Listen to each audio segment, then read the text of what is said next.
Selamat pagi saudara, kembali lagi bersama saya Jenny Sihombing dalam Sapa Semut. Nah, pagi ini kita akan membahas seputar senyum kecil dan sudah berhadir bersama kita founder dari Senyum Kecil, Kak Audrey Handoyo. Langsung saja kita sapa. Halo Kak Audrey, selamat pagi. Selamat pagi.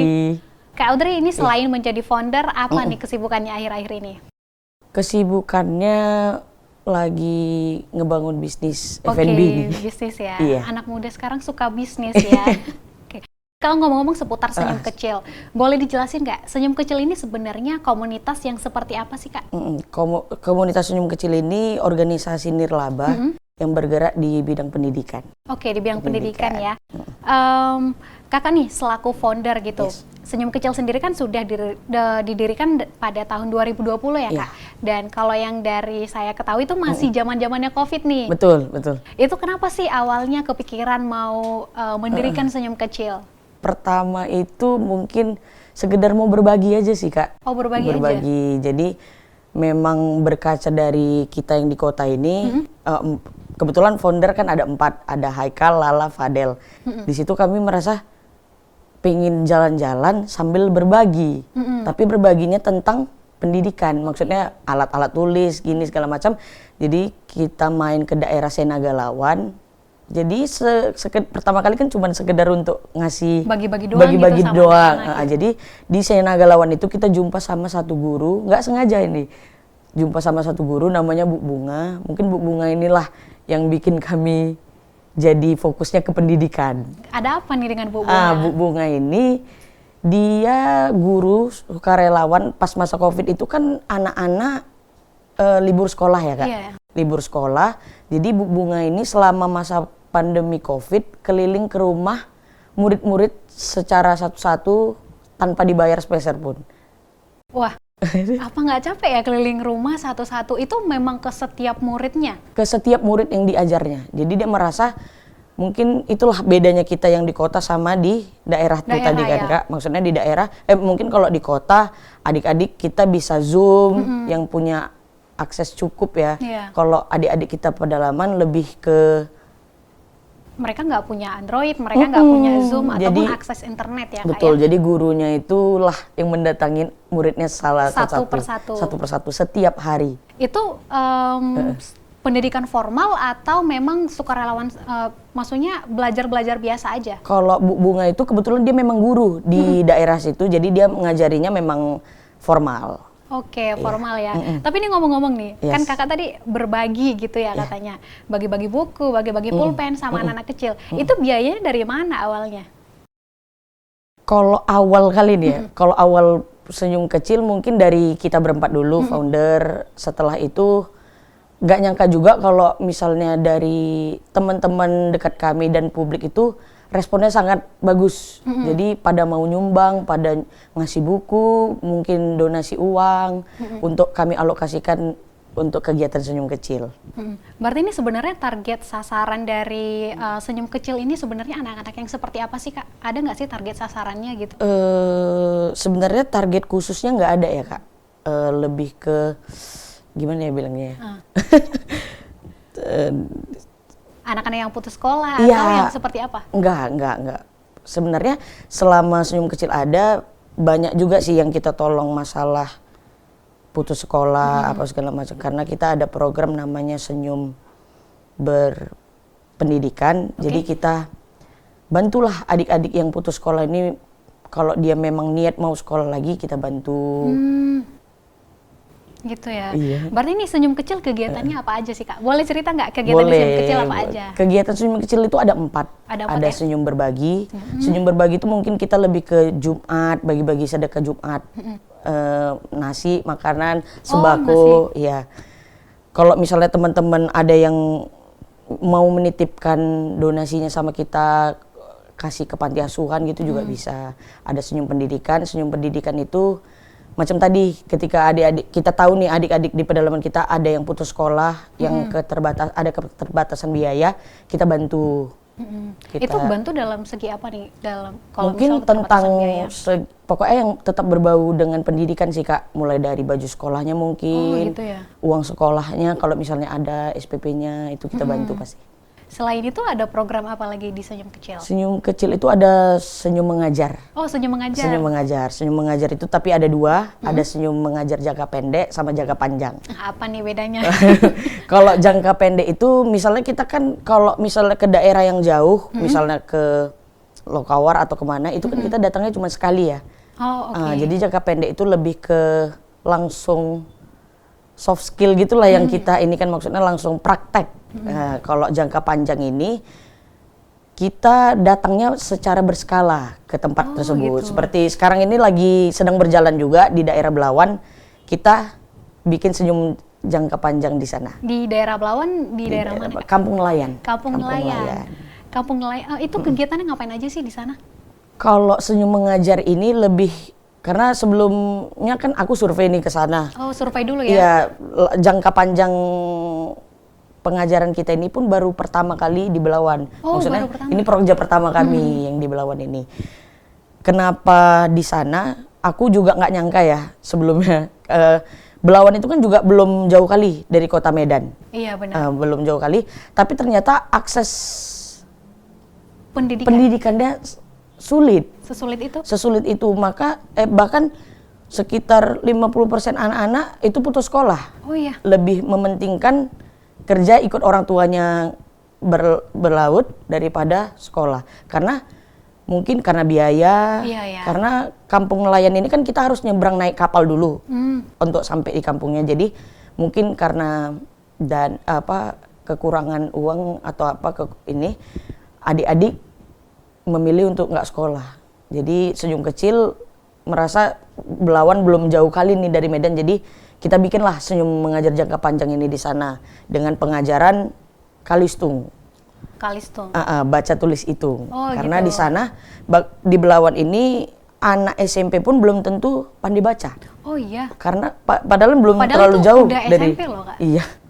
Itulah yang bikin kami tergerak juga. Maksudnya kok bisa gitu ya segininya pendidikan di Medan. Di daerah sana. Di daerah. Padahal itu masih dekat loh sama Belawan Medan gitu paling ya. cuma 30 menit dari Medan. Selain nggak bisa baca gitu, masih SMP udah nggak bisa baca. Fenomena apa sih yang kakak lihat lagi dari anak-anak yang ada di daerah sekitar Belawan sana? Di Kampung Nelayan ya kak tadi tepatnya? Ya, mungkin mereka itu kalau secara pandangan aku ya, cita-citanya kurang apa ya bilangnya ya, kurang luas wawasannya. Jadi ada juga orang tua murid di situ yang aku wawancarain lah, maksudnya kita tanya jawab, iya tanya-tanya, ngobrol, bilang apa nih Pak yang bisa kita biar adik-adik timbul nih rasa ininya, rasa ingin belajar. Betul, mungkin bisa tolong lebih ngembangkan tentang cita-cita kata Bapak, karena cita-cita adik-adik kita di Belawan ini sekedar punya kapal dan jadi nelayan itu merasa udah paling hebat banget ya gitu. Padahal cita-cita kan luas ya, ada jadi chef, ada jadi pilot, ada polisi. Jadi kita Senyum Kecil berusaha lah membuka wawasan adik-adik seluas-luasnya. Gitu. Itu gimana cara pendekatan sama anak-anak di sana? Susah nggak sih Kak pendekatan sama anak-anak ataupun masyarakat di sana? Kalau masyarakat alhamdulillah responnya sangat baik sama Senyum Kecil. Kalau anak-anak ya kita tahu sendirilah, ada yang Lasa, ada yang ini pandai-pandai tim kita lah cara ngerit adiknya supaya mau belajar sama kita. Oke, itu kan awalnya nih pendanaannya itu kan dari kantong pribadi ya Kak. Nah ini kalau sekarang nih udah berapa tahun Senyum Kecil itu pendanaannya gimana? Alhamdulillah sejauh ini karena respon dari publik juga besar ya. Jadi kita open donasi melalui sosial media kita. Tapi nggak menutup kemungkinan kalau misalnya teman-teman perusahaan atau apa yang mau jadi donatur tetapnya kita. Oke, berarti ada buka untuk jadi donatur tetapnya ya? Mana tahu ada yang mau ya. Oke ya, berarti ini dari saya tangkap Senyum Kecil bukan hanya bergerak di bidang pendidikan ya, tapi juga untuk masyarakat dan juga kesesama. Tadi ada apa yang hari Jumat ya? Iya, setiap berbagi, Jumat ya gitu. Itu kalau berbagi setiap Jumat itu memang setiap Jumat atau ada waktu-waktu tertentu gitu Kak? Mungkin sebulan sekali lah. Oh, sekali sebulan gitu ya. Apalagi misalnya kalau ada orang yang mau nitipkan, misalnya nggak tahu nih mau dikasih kemana nih, boleh titip nggak? Nanti dia kasih sama kita 300 porsi makanan, kita yang bagi-bagiin. Itu juga nggak apa-apa. Oke. Ya, kita terima. Oke, menarik sekali ya pembahasan seputar senyum kecil dan kita akan kembali setelah jeda berikut.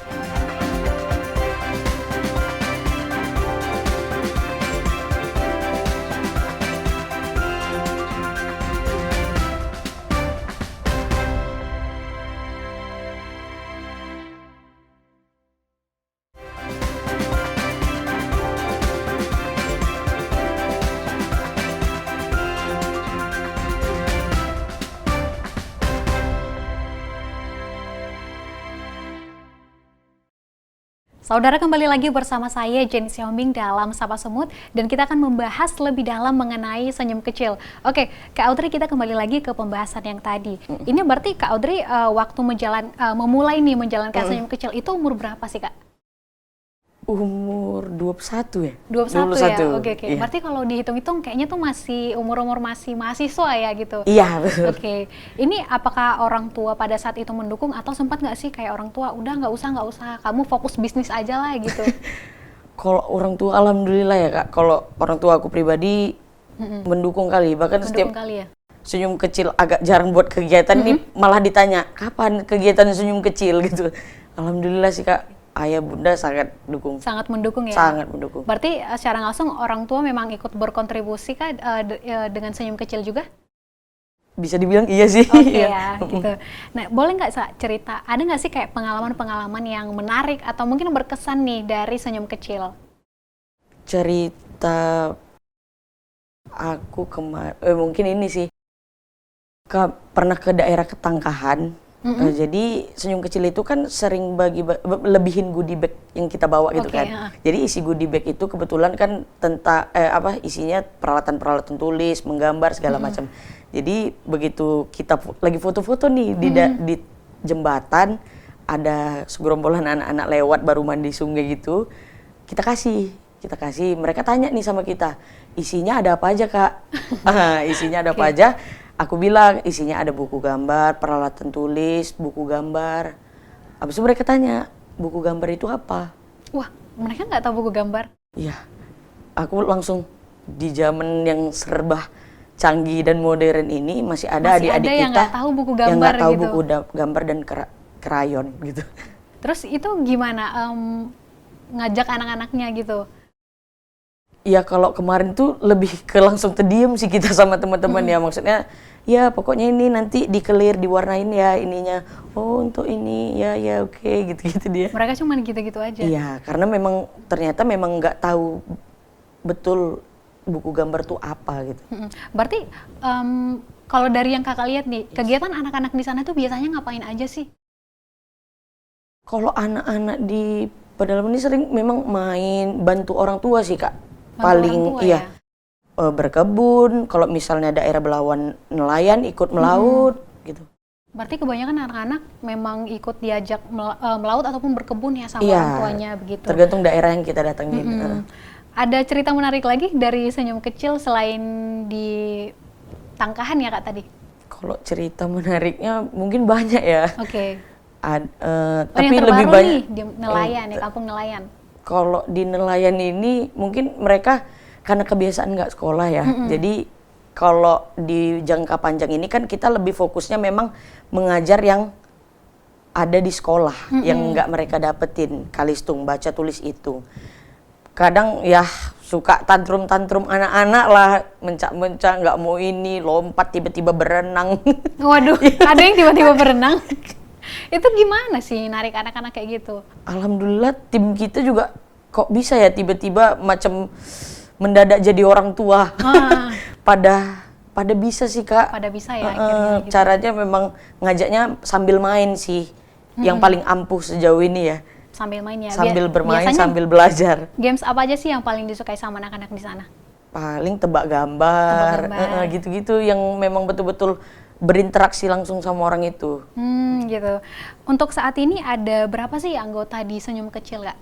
Sekarang anggota tetap di dalam Senyum Kecil ada 27 orang. Ada 27 orang. 27 itu anggota tetap Senyum Kecil atau udah termasuk volunteer nih? Enggak, itu anggota tetap Senyum Kecil. 27 orang itu tapi terbagi dari beberapa divisi. Apa aja tuh Kak divisi di Senyum Kecil? Ada survei, ada teach and material, itu bagian yang bikin-bikin kurikulum pengajaran di Senyum Kecil. Ada PR, public relation, yes, sama R&D. R&D ya. Research and Development. Ini biasanya Senyum Kecil buka volunteernya itu sekali berapa lama sih Kak? Setiap kegiatan pasti kita open volunteer sih Kak. Karena pingin juga kan biar anak muda yang lain ini merasakan, karena dampaknya juga begitu excited kali ya, karena setiap kita open volunteer yang kita butuhin kadang cuma 20 di setiap daerah. Tapi yang daftar bisa sampai 400 orang. 400 orang 400 gitu. orang. Dan kadang yang dibutuhin hanya sekitar 20-an. 15 sampai 20. Itu biasanya yang diseleksi dari teman-teman yang ingin gabung nih volunteer itu apa aja sih Kak? Lebih ke CV sih Kak, CV dulu, abis itu kita screening, abis itu wawancara. Macam udah kerja. Macam udah kerja aja ya. Pelatihan kerja ya Kak cara nggak langsung. Ini sejauh ini Senyum Kecil udah ke daerah-daerah mana aja sih Kak? Kalau yang paling jauh mungkin ke Pak Barat. Ke Pak Barat iya, ya? Daerah Brastagi, ke daerah Tanjung Balai, gitu kita udah. Ini sistem riset, misal nih mau ke Kampung Nelayan, Pak Barat, atau Brastagi, atau Ketangkahan gitu. Ini ada nggak sih kayak tim khusus yang meriset, atau gimana sih cara nentuin, oke, kita mau ke sini nih bulan ini, kita mau ke sini nih bulan ini gitu. Kebetulan kan anggota-anggota Senyum Kecil ini lasak-lasak ya Kak. Maksudnya berempat nih suka jalan-jalan. Jadi setiap kita jalan-jalan, kita sambil nengok nih situasi di sini. Maksudnya ini kira-kira bisa nggak ya kita ngajar di sini. Aku juga sering terjun ke lapangan langsung untuk nyari tempat kebetulan. Jadi sekalian nanya sama warga, pendidikan anak-anak di sini gimana Pak, ini segala macam. Walaupun yang kita berikan mungkin nggak sebesar itu dampaknya ya. Tapi kita berusaha untuk datang nih untuk main sama adik-adik di daerah tersebut. Oke, sejauh ini ada nggak sih kendala gitu yang Kakak rasakan selama menjadi founder nih dari Senyum Kecil sendiri gitu? Kalau bicara kendala mungkin banyak ya. Mungkin kalau yang paling urgent itu kalau di Senyum Kecil mungkin masalah dana dan akomodasi. Akomodasi ya. Karena seberapa banyak pun kegiatan yang kita buat, kalau nggak ada dana dan akses untuk kita ke sananya sulit, memang nggak bisa terjalankan. Oke. Sejauh ini apa sih yang Kakak rasakan gitu pada saat menjalankan Senyum Kecil? Ada nggak sih kayak pernah nggak sih kayak merasa tersentuh gitu ngeliat adik-adik gitu?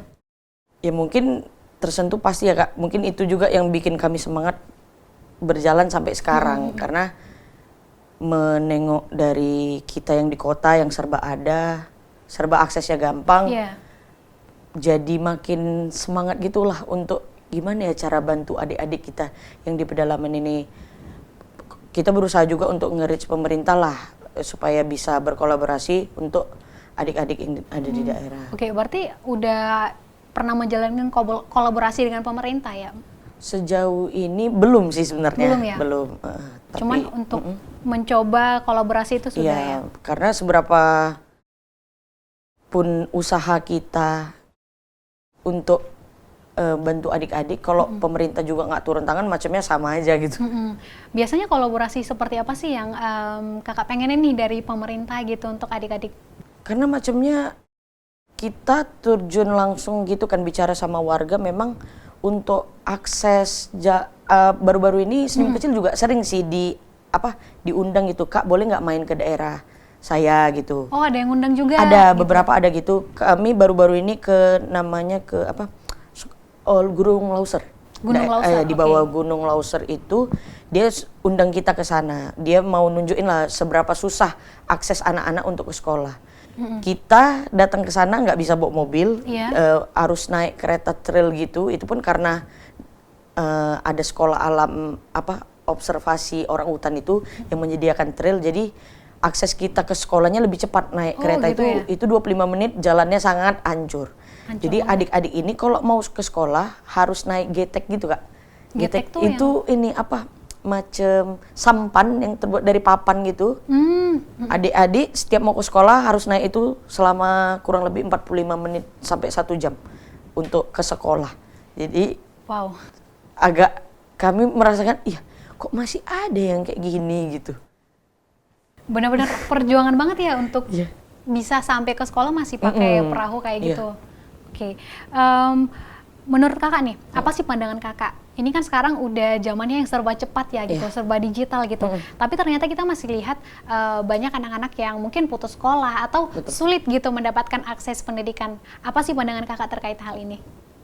Sebenarnya cukup sedih ya kak. Maksudnya bahkan kita berkaca dari Belawan yang aksesnya juga masih mudah dan masih dekat dengan kota. Kenapa pendidikannya juga masih stuck gitu? Nggak bisa ada perkembangan lebih lanjut gitu dari pemerintah gitu.